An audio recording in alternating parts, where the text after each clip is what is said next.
Bonjour, aujourd'hui nous sommes à Rome-à-Moitié. Je suis en tenue de marche et pourtant j'ai rendez-vous avec le sourcier bleu. D'ailleurs, justement, le voici.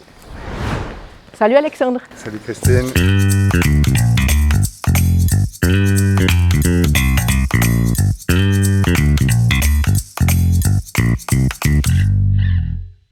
Bonjour Alexandre, alors dis-moi, est-ce que tu peux te présenter ? Oui, alors je me présente avec mon nom de famille, Oricchio, Alexandre, mon nom d'activité professionnelle, le sourcier bleu. J'ai 44 ans, je pratique la sorcellerie depuis 2007. Depuis 2013, je fais que de la sorcellerie et aussi une autre activité. Avant, j'avais plusieurs activités, j'étais prof de sport pour enfants HP et puis en plein de commerce, développer le sourcier, développer l'enseignement du tai chi et puis au fur et à mesure, j'ai pu enlever les autres activités pour me dédier à la sorcellerie et au tai chi. Et puis alors, la sorcellerie, ça marche comment ? Ça marche avec une formation. Cette formation, elle te donne la possibilité d'avoir un protocole de compréhension sur l'activité et la technique pour pouvoir ressentir en fait les veines d'eau. Tu as fait quoi comme formation ? J'ai fait une formation avec Philippe Wojtowicz qui est dans les Vosges en France. Il m'a formé, on a eu un très bon contact, il m'a donné aussi des directives pour la suite de ce que je devais entreprendre au niveau de l'étude géologique, la compréhension des choses. Puis à partir de là, j'ai commencé à pratiquer sur le terrain, à découvrir les captages d'eau, comment ça fonctionnait, ressentir l'eau à divers niveaux, peu profond, plus profond, lieu calme, lieu un peu plus perturbé. Et puis quand tu dis ressentir tout ça, tu ressens ça comment ? C'est n'importe qui pourrait ressentir les sources d'eau ou bien… N'importe qui, oui, mais un des premiers critères quand même, c'est aimer l'eau et puis avoir l'habitude de pouvoir pratiquer. Et au fur et à mesure de la pratique, on acquiert quand même son expérience. On dit dans les arts martiaux 1000 fois un geste, 10 000 fois et 100 000 fois. Et vraiment à partir de 100 000, on connaît le domaine. Et le ressenti, il est particulier parce que chaque lieu va avoir quand même une essence, un génie du lieu particulier. Et puis c'est se connecter à ce lieu, pouvoir lire dans le paysage. Pas seulement avec les yeux physiques, mais aussi les yeux du cœur, qui permettent de ressentir ce qui se passe au niveau de la nature et puis des veines d'eau. Alors concrètement, en fait, tu fais comment ? Le corps, il a un ressenti. Ce ressenti, c'est en fait un flux au niveau du cardio qui s'active beaucoup plus. Et notre champ énergétique qui va se réduire au moment où on sera sur une veine d'eau. Et quand on sortira de la veine d'eau, notre champ il se rétablit et le battement du cœur se remet à niveau.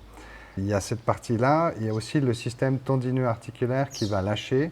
Et sous l'outil justement des baguettes, on va avoir des mouvements dus en fait à ce reflet du ressenti du corps. Et puis tu utilises aussi le pendule, c'est ça ? Oui, j'utilise aussi le pendule. Pour les recherches sur plan à distance et sur place pour pouvoir aussi un peu zigzaguer sur la veine d'eau et ressentir les divers niveaux d'intensité en sortant et en re-rentrant sur la veine pour déjà faire un pré-scan de la zone de recherche. Ce qui veut dire que si par exemple moi maintenant j'utilise tes baguettes, j'arriverai à ressentir quelque chose, il va se passer un truc ou il va rien se passer ? Alors les baguettes c'est juste le prolongement du corps. Après, il y a quand même un protocole mental, c'est-à-dire chercher une chose.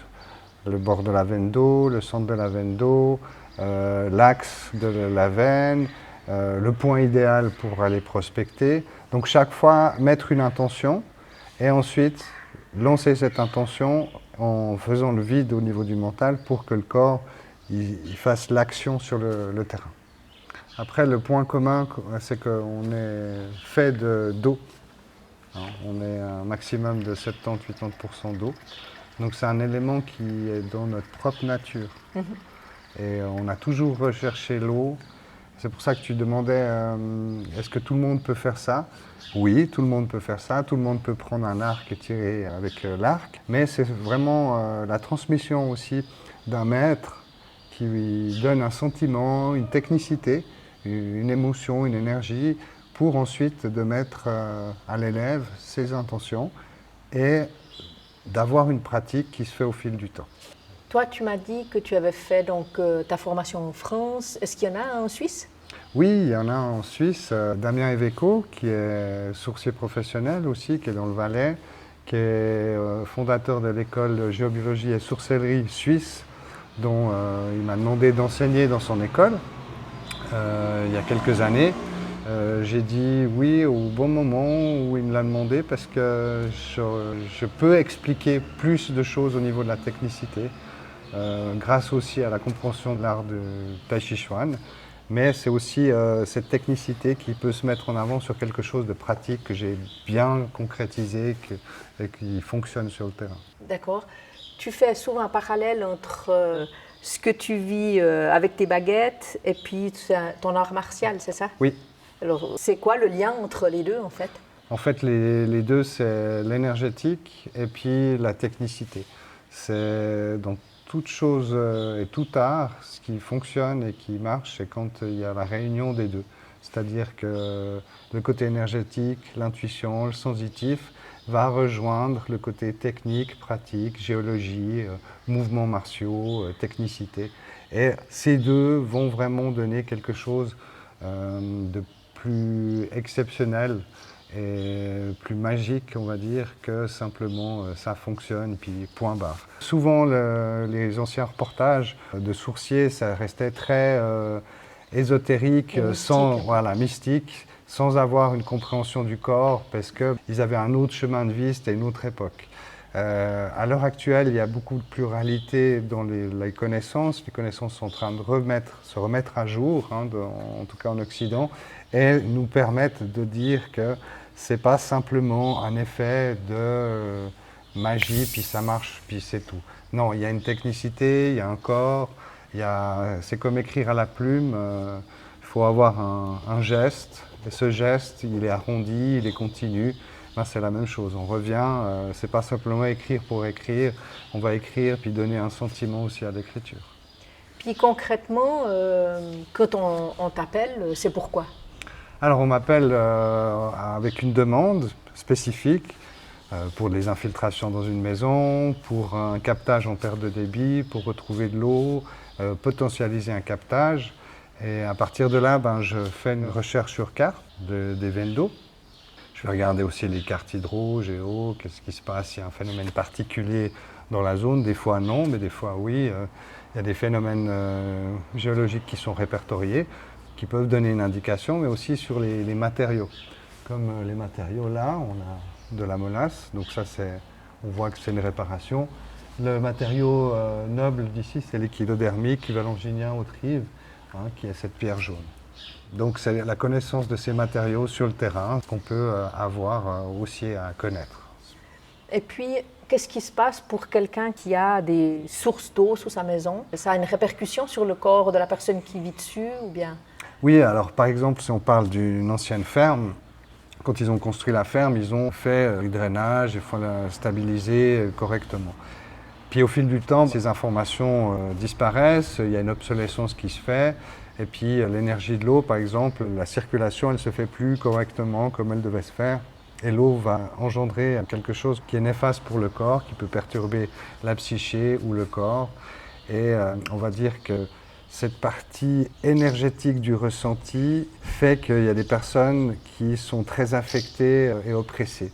Il y a d'autres phénomènes aussi sur des points de croisement, ça c'est un peu plus particulier, c'est quand il y a des âmes qui restent coincées ou des points de croisement qui sont très forts au niveau de l'énergétique, comme on peut retrouver sur les nefs des églises, c'est des points de croisement axial, et puis il y a la structure de la pointe de la nef, et il y a une harmonisation en fait des énergies de la Terre et des énergies célestes par le fait de la pointe, pour avoir un lieu où le corps humain est potentialisé.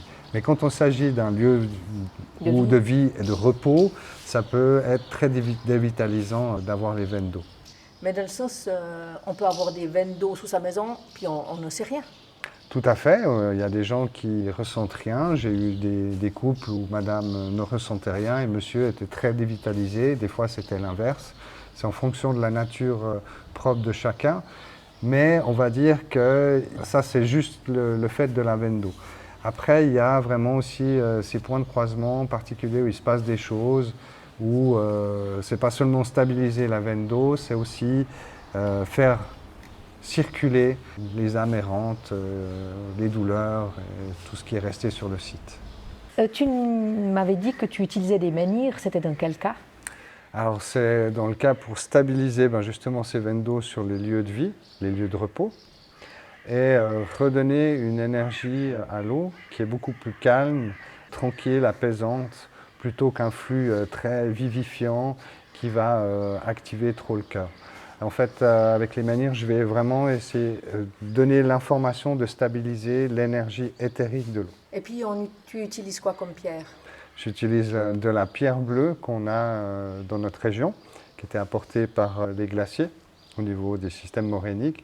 Cette pierre bleue, pour les agriculteurs, elle est très cassante pour tout ce qui est au niveau des machines. C'est une pierre qui est très résistante, puis il y a vraiment une énergie particulière. Ça me permet vraiment de stabiliser ce protocole, de retrouver l'équilibre du lieu. Tu nous as parlé du Tai Chi Chuan que tu pratiques. Oui. Est-ce que tu pourras nous faire une démonstration? Oui, je pourrais faire une petite démonstration pour donner aussi un petit peu le sentiment de ce que c'est. Je fais aussi du kung-fu, je fais de l'épée, du sabre, de la lance, de l'hallebarde. Donc chaque instrument aussi un peu différent, mais ça permet aussi de me mettre en forme, de me maintenir en forme, et puis énergétiquement de me recentrer. Très bien. Alors on peut y aller là maintenant? Ouais. Allons-y.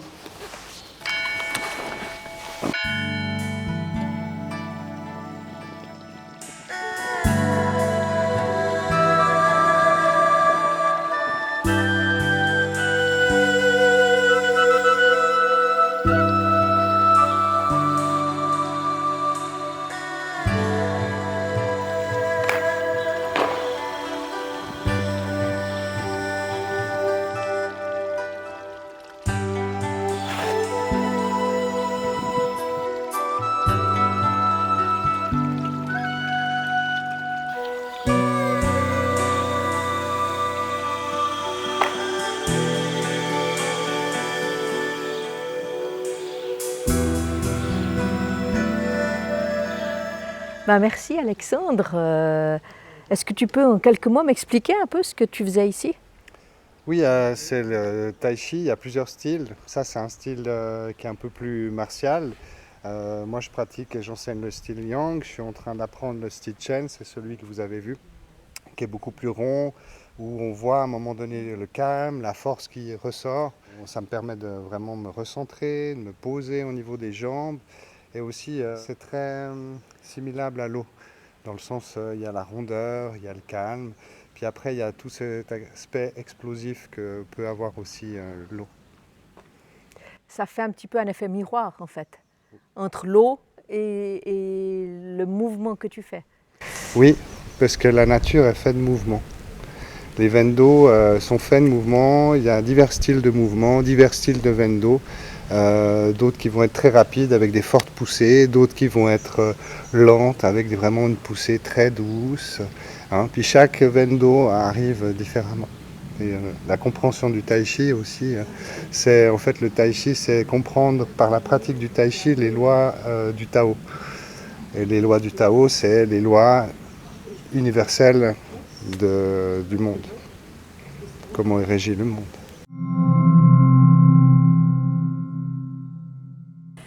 Dis-moi Alexandre, alors qu'est-ce que tu es venu faire comme travail ici? Alors je suis venu faire un double travail. Une première, c'était protéger un captage qui est sous la route, qui est un tunnel, parce qu'il devait passer une conduite électrique à côté du chemin. Ensuite, j'ai été mandaté pour restabiliser le terrain, parce qu'il y avait des venues d'eau qui étaient de ce côté-là et qui sortaient sur le terrain des anciens drainages qui avaient été faits pas correctement, et toute l'eau sortait n'importe comment. Donc on a restabilisé et capté l'eau pour faire une chambre et par la suite donner une petite fontaine pour que, déjà à côté du chemin pédestre, mais aussi que les vaches puissent avoir de l'eau. Et puis concrètement, tu fais comment? Tu viens avec ton pendule, tes baguettes, tu fais comment? Alors je fais, comme je t'ai dit, des recherches sur plan avec le pendule et le crayon, puis après ben, je viens vérifier sur le terrain avec le pendule pour sentir l'eau à divers niveaux. On peut voir comment ça se passe? Oui. Alors là je me lance avec le protocole de trouver la veine d'eau qui est devant moi. Là je sens le premier flux de la veine d'eau. Et sur le flux principal, je sens beaucoup plus de mouvement. Ensuite, ça va redescendre. Et petit à petit, en sortant, hop, là ça s'arrête. Voilà, il s'est arrêté tout seul. Et ensuite, je refais dans le même sens. Je commence à sentir le flux. J'accompagne l'énergie, si tu veux, qui est transmise du corps à l'instrument. Voilà, donc là, on est dans le centre de la veine d'eau, c'est là où je ressens le plus. L'instrument, c'est juste le reflet de ce que mon corps et mon cœur captent. Tu as des ressentis, et puis ces ressentis viennent se concrétiser dans ton pendule. Oui, alors il y a plusieurs définitions, mais on pourra dire que l'énergie éthérique de l'eau est en train de ressortir, l'énergie magnétique, et le corps capte par le biais du pendule, et il va intensifier ce flux de manière visuelle, par l'outil. Ouais. Hein, du fait de la rotation. Hein. Pourquoi je lève le bras? Ça, c'est au fur et à mesure que je ressens. J'ai pu noter comme le potentiel d'un mouvement qui monte, puis ensuite redescend. Puis ça me permet de dire, ah bah tiens, on est dans le bord, on est dans le centre, je suis sorti de la veine d'eau. Puis après, si je continue, rencontrer d'autres types de veines d'eau qui me permettra de dire, ah bah tiens, il y a 3 veines d'eau. Puis après, je vais commencer à utiliser les autres instruments. Les autres instruments, on utilise les baguettes en L, en laiton. Beaucoup à utiliser pour trouver les tuyaux par les maçons. C'est un peu différent par rapport à la technique, c'est plus sensible. Et puis ça va bien être précis pour définir quand elles se croisent ou elles s'ouvrent à un moment donné sur le bord de rive ou le centre. Voilà. C'est assez impressionnant comme elle bouge et comment elle s'articule comme ça. Oui, alors des fois, suivant le protocole du lieu, elles se fermeront, puis il y a d'autres lieux un peu particuliers, elles vont s'ouvrir, mais elles vont rester sur un plan. Vraiment, on va voir un mouvement de ouverture qui est assez flagrant. Après, en fait, une fois que j'ai balisé les bords et le centre, je vais me caler sur le centre, puis je vais faire en plan fixe, intérioriser les profondeurs et le débit. Et c'est à ce moment-là que ça pourra me dire si c'est une source, une petite, une moyenne, une grande source, un aquifère, une nappe, une faille. Voilà, c'est ce qu'on retrouve un peu comme type de veine d'eau. Les baguettes en Y, alors ça c'est du plastique, mais c'est le même fonctionnement. Après je vous montre la dernière pour le centre avec celle de coudrier. Là je vais caler mes coudes, donner une tension. Hein. On parlait du système tendineux articulaire qui lâchait. Hein, donc là je vais chercher le bord de la veine d'eau. Et puis voilà. Ensuite, ça c'est toujours le corps qui ressent qu'il se passe quelque chose, puis le système tendineux articulaire lâche dû au flux cardiaque. Là je vais faire toujours avec une intention, le centre. Et en général ça tire plus. Les balises, ça me permet ensuite de faire toute la veine, de descendre en bas, puis de voir vraiment le comportement de la veine, si c'est un conique, si c'est parallèle, si c'est circulaire, enfin il y a des formes. Et ensuite on peut vraiment aussi donner une incidence par rapport au relief pour les eaux qui sont de surface. Alors pour vérifier toujours le centre, j'utilise la baguette de coudrier, des fois justement par rapport au plastique, elle sèche, la tension, puis il y a des fractures, puis au bout d'un moment elle casse. C'est pour ça que le plastique dure plus longtemps. en termes de bois, tu utilises, il y a des bois spécifiques ou bien on peut prendre n'importe quoi? Alors pour le centre de l'Europe, c'est le noisetier, le coudrier. Pour le sud, c'est l'olivier, parce qu'il n'y a pas de noisetier. Mais c'est un bois flexible et qui donne des fils en Y dans cette proportion-là. Il y a aussi le saule dans nos régions. Ouais. C'est un peu les trois qu'on utilise parce qu'ils ont une certaine élasticité et aussi une référence à l'eau. Ils aiment bien l'eau.